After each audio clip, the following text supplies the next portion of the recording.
is I just want to share two concepts that I'm a little bit familiar with. As a former city and town planner, I've had opportunity to look at some projects that may or may not whet our appetite a little bit for what could or could not happen here.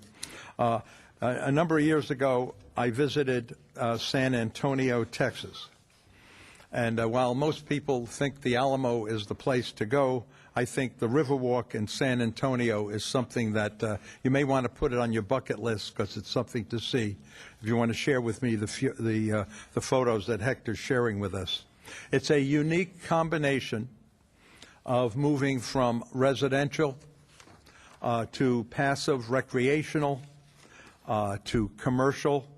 And it's a prime example how we can use our waterways to unite commercial, recreational, retail with passive recreational activities. By the way, one thing that I know would be different here, I hope no one is here from San Antonio, their water was a lot greener than I would expect ours to be. I think ours will be a lot bluer and clearer up here.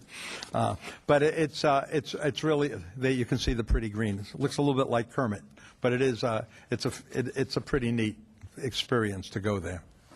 At the opposite end of the spectrum, I was in Providence, Rhode Island, and actually I was a city planner at the time that the city did some things. They were devastated by the hurricane in '38 and still working on that. They actually relocated part of a river.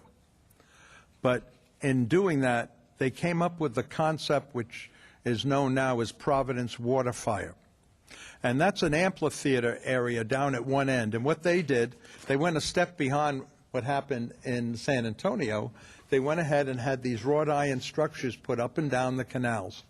And I'll tell you, at that area at the end on the prior slide, literally 500, 600, or 1,000 people will be attracted to concerts and special events. The canals are open. One of the things, it's an incredible, interesting partnership between the residents and business and the Chamber of Commerce, because that's how they handle the water fires, through that cooperative effort.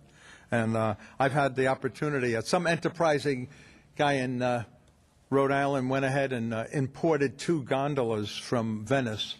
And one of the coolest things, I actually went up and down the canal in that, and it was a neat experience. So I think here we see that there, the contrast that we can see in the two are exciting, but it sort of shows what you can do and where we can go if we're a little bit creative. And I think to a large degree, that's what we're here for today. Your commission is here today because we want your input. We want to